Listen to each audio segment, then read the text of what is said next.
Hello again, everyone. Truck CB Sales here with a performance report for Alex in Minnesota on this new President Andy II FCC. Alex, it's ready to go for you, bud. Not much you can do with these as far as internally. We did upgrade the buffer filtering caps as well as the voltage regulator capacitor. And we also are going to fit you with this static D104 M6B mic with a battery in it, and we got an extra battery we're going to include for the future, so you have plenty of talk time. Okay, this thing right here is a pretty cool little radio. It's also got a little USB port in the front where you can hook a phone charger to it and charge it. Alex, let's get right to it. 5-watt slug. The key's 3.5 watts. Let's go over to 25-watt slug in PEP.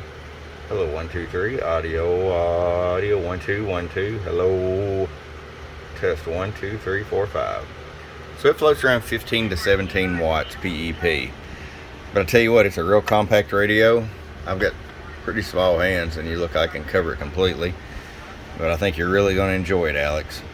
It's been my pleasure from your friend Truck at www.truckscbsales.com. Bump bump.